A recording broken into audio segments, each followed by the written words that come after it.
In 2016, 16-year-old Danah Rojo-Rivas was living in Los Angeles County, California, and was a junior at Gardena High School. She was described as an excellent student and athlete and was the co-captain of the varsity softball team during her sophomore year. When Danah entered her junior year, she decided not to play because she wanted to go to work so she could help her mother pay the bills. However, she was still planning to attend college after high school, but sadly, she would never get the chance. Danah loved going to church with her family, and on November 23, 2016, she, along with her mother and brother, attended a pre-Thanksgiving service and dinner at the New Horizon Missionary Baptist Church. When dinner was over and they got in their mother's car to leave, her 18-year-old brother Ethan got in the front passenger seat while Danah got into the back seat with her pet poodle Luna. Around 9:30 p.m., they pulled out of the church parking lot and made it 2 blocks to the traffic light near the corner of Euclid Avenue and Long Beach Boulevard. Her mother said her daughter was in good spirits and was sitting in the back seat singing when they pulled up to the busy intersection. Unfortunately, other events were unfolding at the same intersection at the same time that would take away the most precious thing in the world to the Rivas family. A silver Ford Taurus and a burgundy Saturn SUV were among the congestion at the intersection. All of a sudden, a man got out of the Taurus and began shooting at the SUV. The passenger of the SUV got out and fled on foot while the driver stayed in. Once the shooting had stopped and the Taurus had sped off, the driver of the SUV was unharmed, but some of those bullets had struck the Rivas family car. Sadly, one of those bullets went through the back panel of the car and struck Danah in the upper torso, fatally wounding her.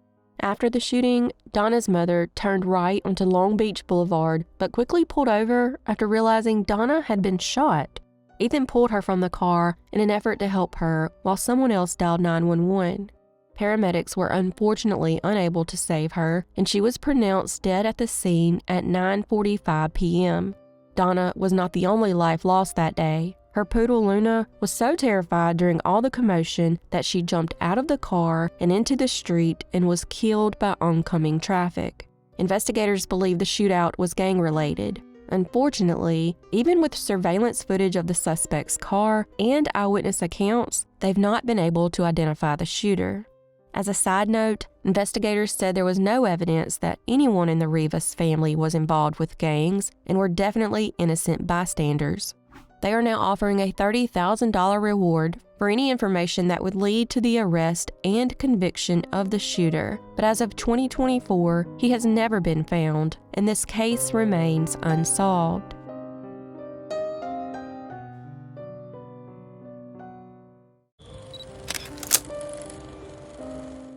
Dorothy Jane Scott was born in McKeesport, Pennsylvania on April 23, 1948, to parents Jacob and Vera Scott. In 1980, 32-year-old Dorothy was now living in Stanton, California with her aunt and was a single mother to her 4-year-old son. She supported herself by working as a secretary for 2 jointly owned stores in Anaheim. One of the stores specialized in selling psychedelic items like love beads and lava lamps, while the other sold paraphernalia used for smoking tobacco and marijuana. Friends and family described Dorothy as a devout Christian and a homebody who never drank or used drugs. While she worked, her parents, who lived a few blocks from the store she worked at, would care for their grandson. On the evening of May 28, 1980, at 9 p.m., Dorothy attended an employee meeting at work. During the meeting, she noticed that her coworker, Conrad Bostron, was not feeling well and had a horrible-looking red mark on his arm. Concerned for his well-being, Dorothy and another coworker named Pam left the meeting to take Conrad to the UC Irvine Medical Center's emergency room. Before heading to the hospital, they stopped by Dorothy's parents' house to check on her son, and she took off her black scarf and put on a red one. After arriving at the hospital, they determined a black widow spider had bitten Conrad.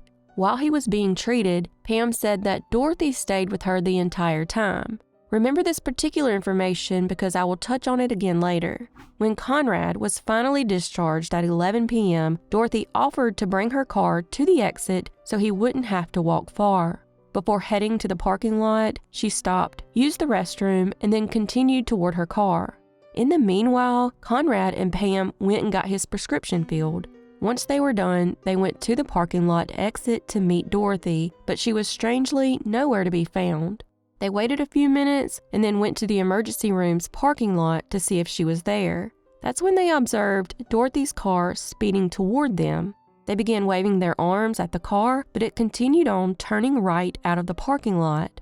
Unfortunately, due to the blinding lights, they were unable to see who was driving. They initially thought that Dorothy was driving and thought she left in a hurry due to an emergency with her son. However, hours later, when they realized nothing was wrong with her son and her parents hadn't seen her, they reported her missing.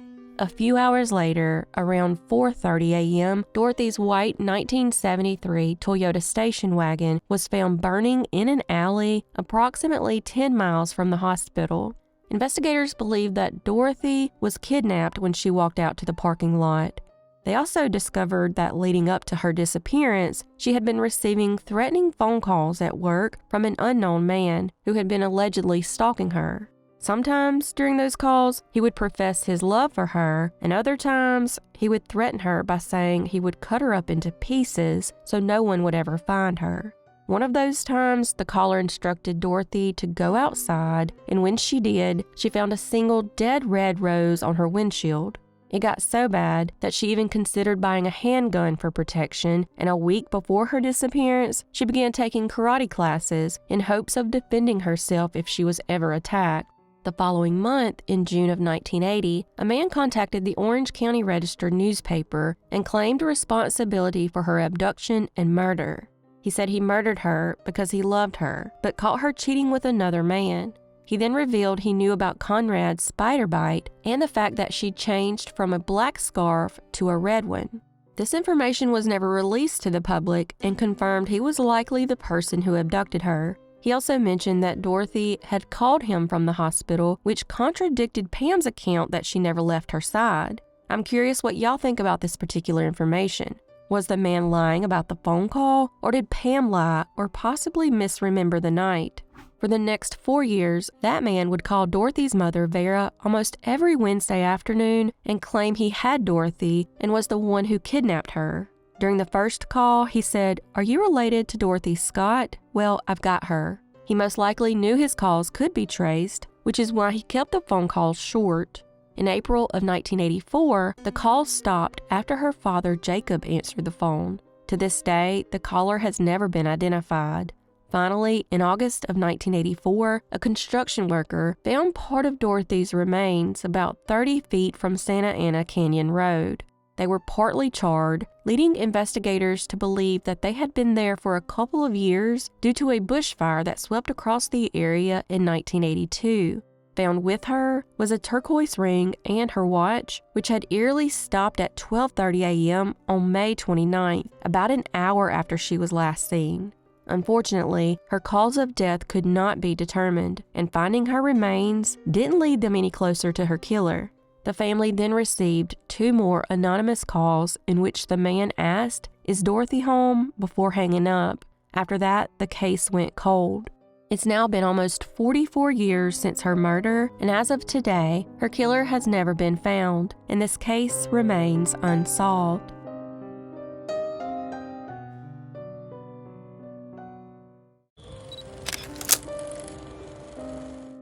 Mark Anthony Coates was born on August 24, 1969, and grew up in San Francisco, California, with his 7 siblings. He and his family originally lived in the Ingleside district until their dad lost his job, after which they moved to the Bayview Hunters Point area. When he was old enough to work, he took on 2 full-time jobs as a janitor, one for the San Francisco Public Library and the other for the All Hallows Housing Department. In his spare time, he bought, fixed up, and resold cars. His family described him as a hard worker who was funny and charismatic. He was also said to be an amazing singer. Mark loved his family and would spend just about every Sunday having dinner with them. In December of 2019, 50-year-old Mark was a father of 4, still living in San Francisco. On December 7th, at approximately 8:10 p.m., Mark was at home with his family when a gunman chased his nephew through the front door. Mark managed to push his nephew to safety, but he ended up being shot multiple times. He was rushed to the hospital, but sadly died from his injuries. After the shooting, the suspect jumped in a tan or light-colored 2017 Ford Edge getaway car and sped off. This is not the first tragedy the family has experienced. In 2006, Mark's 29-year-old brother Marlon died after jumping in the water to save two young boys who were caught in a riptide at Ocean Beach. Unfortunately, it's now been over 4 years since Mark was murdered, and as of 2024, the killer has never been found, and this case remains unsolved.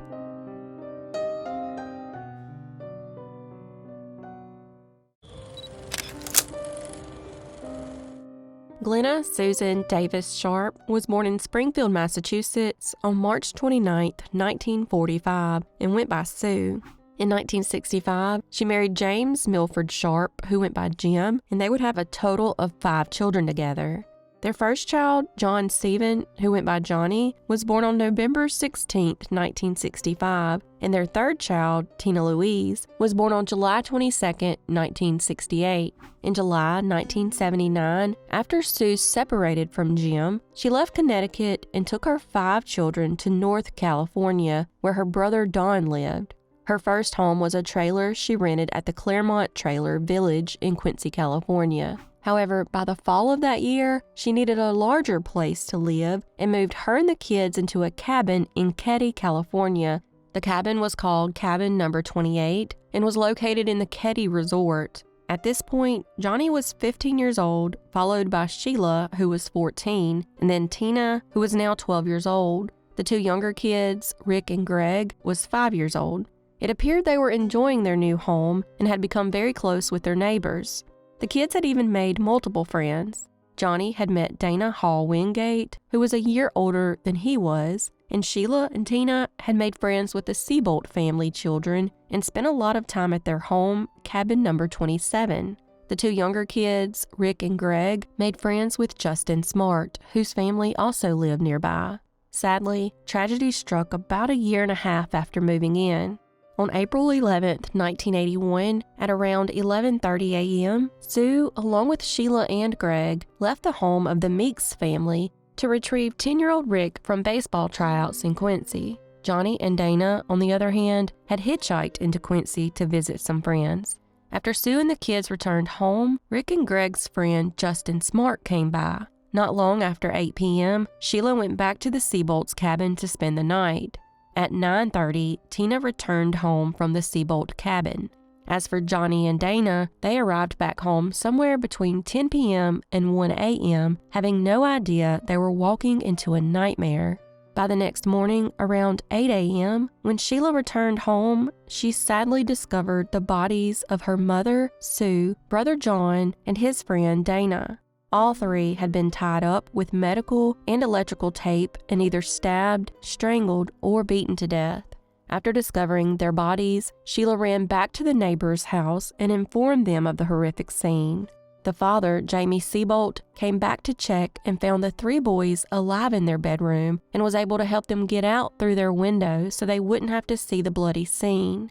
The 3 boys claimed they slept through the massacre, but Justin would later provide investigators with details that would contradict that. He said he saw Sue with 2 men in the cabin and said one of them was holding a hammer. He was also able to provide a description of them.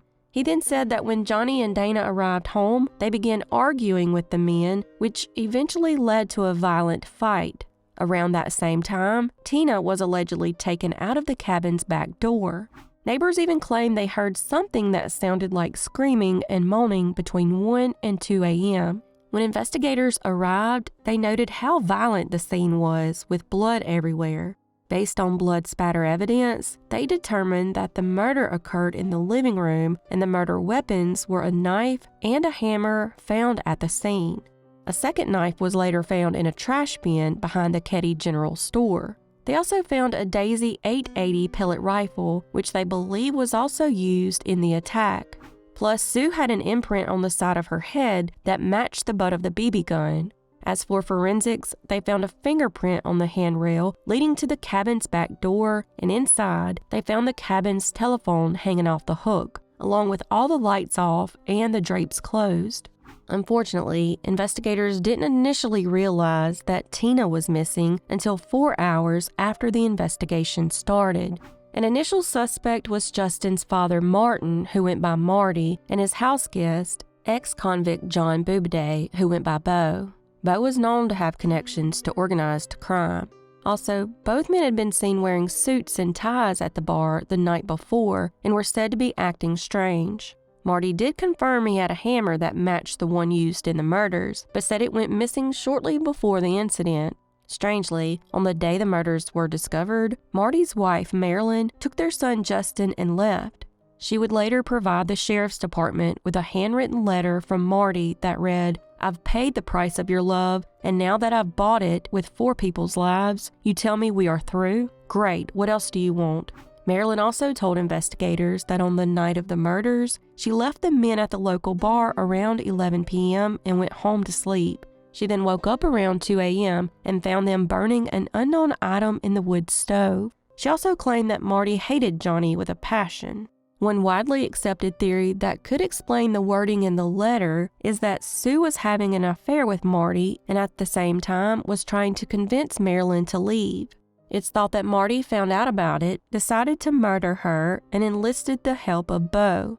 In a 2008 documentary, the sheriff at the time, Doug Thomas, claimed that Marty passed a polygraph. However, Thomas wasn't even around very long and resigned from the department 3 months into the investigation and took a job at the DOJ. He has since been criticized for his handling of the case and never took the letter Marilyn gave them seriously. He even allegedly told the men to get out of town. It was later revealed that he and Marty were buddies. Marty then died of cancer in Portland, Oregon in June of 2000. However, a therapist he had seen in 1981 would say that he confessed to murdering Sue and Tina, but didn't take credit for the deaths of Johnny and Danah. He also told the therapist that Tina was taken out of the cabin and murdered because she witnessed the other murders. He alerted the DOJ to the confession, but they dismissed it as hearsay. This was the same DOJ that Sheriff Thomas worked for. As for Bo, he died in 1988. Sadly, Tina wasn't found until 3 years later, on April 22, 1984, when a man collecting bottles discovered a human skull about 30 miles from Keddie. Near her remains, investigators found a child's blanket, a blue nylon jacket, a pair of jeans with a missing back pocket, and an empty surgical tape dispenser. On March 24, 2016, another hammer believed to have been used in the crime was found in a dried-up pond in Keddie and put into evidence by Special Investigator Mike Gamberg. Gamberg has been very outspoken about Thomas's failure in the case. He even believes that the DOJ and Thomas purposely covered up Marty and Bo's crimes because they were involved in a large drug smuggling scheme that involved the federal government. This theory holds even more weight considering that Marty was a known drug dealer and Bo had a connection to the Chicago crime family who was involved in the distribution of drugs. There's also the fact that Sacramento DOJ sent 2 allegedly corrupt organized crime special agents to investigate the murders instead of their homicide department. In April 2018, Gamberg said that DNA evidence recovered from a piece of tape at the crime scene matched that of a known living suspect. Investigators now believe there were multiple people involved in the murders. This might also explain why Marty didn't take credit for murdering the boys because it was either Bo or another man that night. Hopefully now, since most of the corrupt agents are gone and the 2 main suspects are deceased, they can solve this case. But as of 2024, no one has ever been arrested, and this case remains unsolved.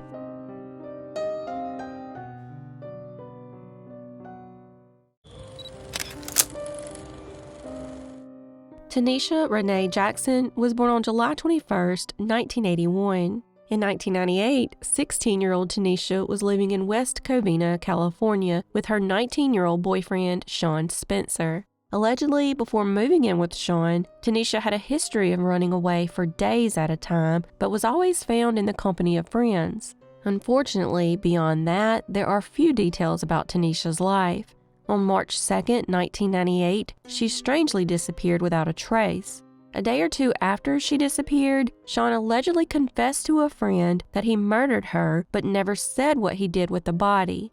3 days after she vanished, on March 5, 1998, Sean took his own life. Since investigators were never able to confirm the alleged confession, the case remains unsolved. Tineshia even had the words, "Trust no man," tattooed on her body. Since her dental records, DNA, and fingerprints are not on record, I hope that her family can provide their DNA at some point so the investigator can check it against unidentified Jane Does. While not every case has a lot of information with a bunch of shocking twists and turns, every victim still deserves to have their stories told. Sadly, as of 2024, Tineshia has never been found, and this case remains unsolved.